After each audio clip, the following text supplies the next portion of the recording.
ಆತ್ಮೀಯ ಬಂಧುಗಳೇ, ಮಹಾಭಾರತ ದ್ರೋಣ ಪರ್ವ. ಇದರಿಂದ ಭಗೀರಥ, ದಿಲೀಪ, ಮಾಂಧಾತ, ಯಯಾತಿ, ಅಂಬರೀಷ ಮತ್ತೆ ಶಶಬಿಂದುವಿನ ಮೃತ್ಯುವಿನ ದೃಷ್ಟಾಂತ ಈ ವಿಷಯದ ಬಗ್ಗೆ ನಾವು ತಿಳ್ಕೊಳ್ತಾ ಇದ್ವಿ.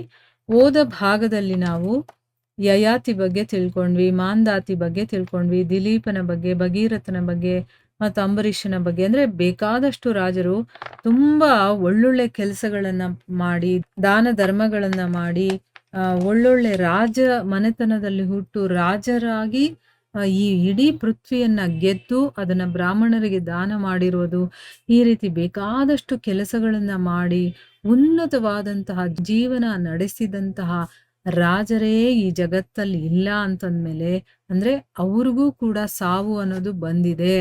ಅವರು ಕೂಡ ಈ ಶರೀರವನ್ನ ಬಿಟ್ಟು ಹೋಗ್ಬೇಕಾದಂತ ಸಂದರ್ಭ ಬಂದಿದೆ ಅಂತಂದ್ಮೇಲೆ ನೀನು ನಿನ್ನ ಮಗನ ಬಗ್ಗೆ ಯೋಚನೆ ಮಾಡಬಾರ್ದು ಅಂತಂದ್ಬಿಟ್ಟು ಸೃಂಜಯನಿಗೆ ನಾರದರು ಹೇಳಿದ್ದನ್ನ ಕೇಳಿದ್ವಿ. ಈಗ ಮುಂದುವರೆದು ಯಾರು ನಾನಾ ರೀತಿಯ ಯಜ್ಞಗಳನ್ನ ಮಾಡಿದ್ನೋ ಆ ರಾಜ ಶಶಬಿಂದು ಕೂಡ ಸತ್ ಹೋದ ಅಂತ ನಾನು ಕೇಳಿದ್ದೀನಿ. ಅವನಿಗೆ 1,00,000 ಸ್ತ್ರೀಯರಿದ್ರಂತೆ. ಅಂದ್ರೆ ಅವನಿಗೆ ಹೆಂಡತಿಯರು 1,00,000 ಇದ್ರು ಅಂತಂದ್ರೆ ಅವನು ಎಂತ ರಾಜ ಇರ್ಬೋದು ಅಂತ ಯೋಚನೆ ಮಾಡಿ. ಅವನು 1,00,000 ಸ್ತ್ರೀಯರನ್ನ ಸಾಕಬೇಕು, ಅವ್ರಿಗೊಂದೊಂದು ಮನೆಗಳು, ಅವನಿಗೆ ಮಕ್ಕಳಾದ್ರೆ ಆ ಮಕ್ಕಳನ್ನ ನೋಡ್ಕೊಳ್ಳೋದು, ಎಷ್ಟು ಅವನು ಸಂಪತ್ತಿರೋಂಥವ್ನು ಆಗಿರ್ಬೋದು. ಅವನು ಎಷ್ಟೋ ರೀತಿಯ ಯಜ್ಞಗಳನ್ನ ಮಾಡಿದ್ದ. ಆ ಒಬ್ಬೊಬ್ಬ ಸ್ತ್ರೀಯ ಗರ್ಭದಲ್ಲೂ 1,1,000 ಮಕ್ಕಳು ಹುಟ್ಟಿದ್ರು. ಎಲ್ಲ ರಾಜಕುಮಾರರು ಕೂಡ ಪರಾಕ್ರಮಿಗಳು, ವೇದಗಳನ್ನ ತಿಳಿದಿರುವಂಥವ್ರು, ಮತ್ತೆ ಉತ್ತಮ ಧನಸ್ಸನ್ನ ಧಾರಣೆ ಮಾಡುವಂಥವ್ರಾಗಿದ್ರು. ಎಲ್ರೂ ಕೂಡ ಅಶ್ವಮೇಧ ಯಜ್ಞವನ್ನ ಮಾಡಿದ್ರು.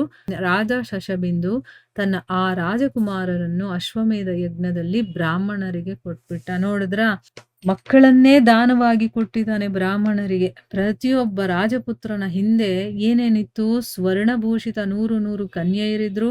ಒಬ್ಬೊಬ್ಬ ಕನ್ಯೆಯ ಹಿಂದೆ 100 ಆನೆಗಳು. ಅಂದ್ರೆ ಇಲ್ಲಿ ಆ ರಾಜಕುಮಾರರನ್ನ ದಾನವಾಗಿ ಕೊಟ್ಟಿದ್ದಲ್ದೆ ಒಂದೊಂದು ರಾಜಕುಮಾರರ ಹಿಂದೆ ಏನನ್ನೆಲ್ಲ ಕೊಟ್ಟಿದ್ದಾನೆ ಅಂತ.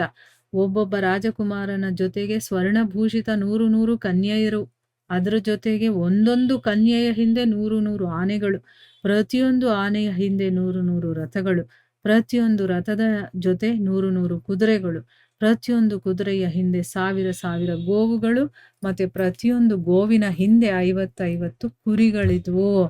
ಈ ಅಪಾರ ಧನವನ್ನ ರಾಜ ಶಶಬಿಂದು ತನ್ನ ಮಹಾಯಜ್ಞದಲ್ಲಿ ಬ್ರಾಹ್ಮಣರಿಗೆ ದಾನವನ್ನ ಕೊಟ್ಟಿದ್ದ. ಆ ಯಜ್ಞದಲ್ಲಿ ಮೈಲಿಗಳವರೆಗೆ ಪರ್ವತದ ಹಾಗೆ ಅನ್ನದ ರಾಶಿ ಇತ್ತಂತೆ. ಯಾರು ಎಷ್ಟು ಬೇಕೋ ಊಟ ಮಾಡ್ಕೊಂಡು ಹೋಗ್ಬೋದು, ಆ ರೀತಿ ಅನ್ನದಾನ ನಡೀತಾ ಇತ್ತು.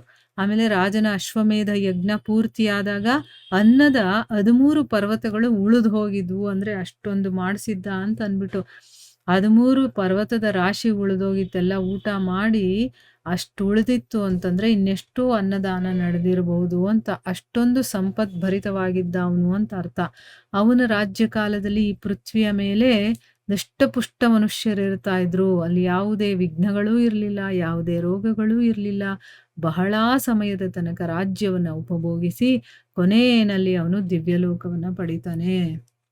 ನೋಡಿ, ಎಲ್ರೂ ಒಂದಲ್ಲ ಒಂದು ದಿವಸ ಸಾಯ್ಲೇಬೇಕು. ಆದ್ರೆ ನಾವಿದ್ದಾಗ ಏನ್ ಕೆಲ್ಸಗಳನ್ನ ಮಾಡ್ತೀವಿ ಅನ್ನೋದು ತುಂಬಾ ಇಂಪಾರ್ಟೆಂಟು. ಇಲ್ಲಿ ಇಷ್ಟು ರಾಜರ ಬಗ್ಗೆ ಹೇಳ್ತಾ ಇದಾರಲ್ಲ, ಇವರೆಲ್ಲ ಒಳ್ಳೆ ಕೆಲ್ಸಗಳನ್ನ ಮಾಡಿದ್ರು, ಇವ್ರಿಗೆಲ್ಲ ಒಳ್ಳೊಳ್ಳೆ ಲೋಕಗಳು ಸಿಗತ್ತೆ. ಆದ್ರೆ ಒಳ್ಳೆ ಲೋಕ ಸಿಗೋದಕ್ಕೋಸ್ಕರ ಮಾಡ್ತಾರ? ಇಲ್ಲ, ಆ ಕೆಲಸವನ್ನ ಮಾಡ್ತಾ ಇರ್ಬೇಕಾದ್ರೇನೆ ಒಂದು ಆನಂದ ಆಗತ್ತೆ ನಮಗೆ, ಆ ಸಂತೋಷ ಆಗತ್ತೆ.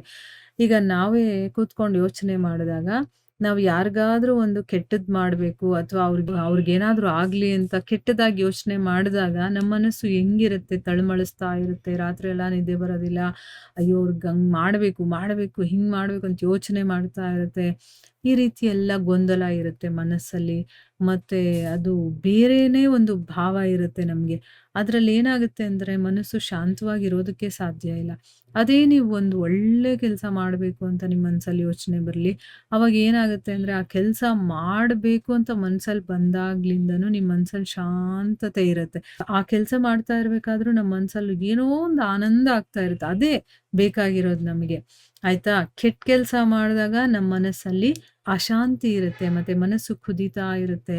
ಅದೇ ನಾವು ಒಳ್ಳೆ ಕೆಲಸ ಮಾಡಿದಾಗ ನಮ್ಮ ಮನಸ್ಸು ಶಾಂತವಾಗಿರುತ್ತೆ. ನಮ್ಮ ಮನಸ್ಸಿಗೆ ಏನೋ ಒಂದು ನೆಮ್ಮದಿ ಇರುತ್ತೆ. ಮತ್ತೆ ಅಲ್ಲಿ ಒಂದು ಶಾಂತಿಯ ಅನುಭವವನ್ನ ನಾವು ಅನುಭವಿಸ್ತೀವಿ. ಇದೇ ಡಿಫರೆನ್ಸ್ ಇರೋದು. ನಮ್ಗೆ ಅದನ್ನ ಮಾಡ್ದಾಗ ಏನೋ ಒಂದು ಫಲ ಸಿಗುತ್ತೆ ಅಂತಲ್ಲ. ನಾವು ಮಾಡ್ತಾ ಇರ್ದಾಗ ನಾವು ಏನು ಅನುಭವಿಸ್ತೀವೋ ಅದೇ ಫಲ ಅದಕ್ಕೆ. ಅದನ್ನ ಅರ್ಥ ಮಾಡ್ಕೋಬೇಕು ನಾವು. ಸೊ ಇಷ್ಟೆಲ್ಲ ರಾಜರು ಅಂತ ಒಳ್ಳೊಳ್ಳೆ ಕೆಲಸಗಳನ್ನ ಮಾಡಿದ್ರು. ಅವ್ರಿಗೂ ಕೂಡ ಸಾವು ಅನ್ನೋದು ಬಂದೇ ಬರುತ್ತೆ ಅಲ್ವಾ? ಈ ಮನುಷ್ಯ ಜನ್ಮ ಅಂತ ತಗೊಂಡ್ಮೇಲೆ, ಈ ದೇಹವನ್ನ ನಾವು ಪಡೆದ್ಮೇಲೆ ಇದನ್ನ ಒಂದಲ್ಲ ಒಂದಿನ ಬಿಟ್ಟು ಹೋಗ್ಲೇಬೇಕು. ಆದ್ರೆ ಅದ್ರ ಒಳಗಡೆ ನಾವು ಏನು ಒಳ್ಳೆ ಕೆಲಸ ಮಾಡ್ತೀವಿ, 4 ಜನಕ್ಕೆ ಉಪಯೋಗ ಆಗುವಂಥದ್ದು ಏನ್ ಮಾಡ್ತೀವಿ ಅನ್ನೋದು ತುಂಬಾ ಇಂಪಾರ್ಟೆಂಟ್ ಆಗುತ್ತೆ. ಬರೀ ನಾವು ನಮ್ಮನೆ ನಮ್ದಷ್ಟೇ ನೋಡ್ಕೊಂಡಿರೋದಲ್ಲ. ನನ್ಗೇನ್ ಗೊತ್ತಿದ್ಯೋ ಅದ್ 4 ಜನಕ್ಕೆ ಅದನ್ನ ಕೊಡ್ಬೇಕು. ನಾನ್ ತಿಳ್ಕೊಂಡಿರೋದನ್ನ 4 ಜನಕ್ಕೆ ಹೇಳ್ಬೇಕು. ಅಥವಾ ನನ್ಗೇನೋ ಒಂದು ಕಲೆ ಇದ್ಯಾ, ಅಥವಾ ಇನ್ನೇನಾದ್ರೂ ನನಗ್ ಗೊತ್ತಿದ್ಯಾ, ಅದನ್ನ 4 ಜನಕ್ಕೆ ಹೇಳಿ ಒಬ್ರಿಗೆ ತೊಂದ್ರೆ ಆಗದೆ ಇರೋ ಹಾಗೆ ಒಬ್ರಿಗೆ ಉಪಯೋಗ ಆಗ್ಬೇಕದು. ಆ ರೀತಿ ನಾವೇನಾದ್ರೂ ಒಂದು ಮಾಡ್ಬೇಕು. ಇಲ್ಲಿ ಎಲ್ರೂ ಕೂಡ ಧರ್ಮದ ಪಾಲನೆಯನ್ನ ಮಾಡಿದಂತ ರಾಜರ ಬಗ್ಗೆ ಹೇಳಿದ್ರಲ್ವಾ? ಎಲ್ಲ ಧರ್ಮಿಷ್ಠರು ಅವ್ರು ಹೇಗೆ ನಮ್ಮ ಧರ್ಮ ಗ್ರಂಥಗಳಲ್ಲಿ ಹೇಳಿದಾರೋ ಅದರ ತರ ನಡ್ಕೊಳ್ಳುವಂಥವ್ರು. ಎಲ್ಲವನ್ನೂ ಕೂಡ ಮಾಡಿ ಕೊನೆಗೆ ಅವರು ದಿವ್ಯ ಲೋಕಗಳನ್ನ ಪಡಿತಾರೆ. ಇಲ್ಲೂ ಅಷ್ಟೇನೆ ದಶಬಿಂದುವಿನ ಬಗ್ಗೆ ಹೇಳಿ ಅವನು ಕೂಡ ಬಹಳ ಸಮಯದ ತನಕ ರಾಜ್ಯವನ್ನ ಉಪಭೋಗಿಸಿ ಕೊನೆಯಲ್ಲಿ ಅವನು ದಿವ್ಯ ಲೋಕವನ್ನ ಪಡಿತಾನೆ ಅಂತ ನಾರದರು ಹೇಳ್ತಾರೆ ಸೃಂಜಯನೇ, ಅವನು ನೀನು ಮತ್ತೆ ನಿನ್ನ ಮಗನಿಗಿಂತಾನೆ ಹೆಚ್ಚಾಗಿದ್ದ, ಉತ್ತಮನಾಗಿದ್ದ. ಆದ್ರೂ ಅವನೂ ಇರ್ಲಿಲ್ವಲ್ಲ, ಅಂದಮೇಲೆ ನೀನು ನಿನ್ನ ಮಗನಿಗೋಸ್ಕರ ಶೋಕಿಸಬಾರದು ಅಂತಂದ್ಬಿಟ್ಟು ಇಲ್ಲಿ ಅವನಿಗೆ ಹೇಳ್ತಾ ಇದ್ದಾರೆ. ಸೊ ಇಲ್ಲಿಗೆ ನಾವು ನಿಲ್ಸೋಣ. ಹರೇ ಕೃಷ್ಣ.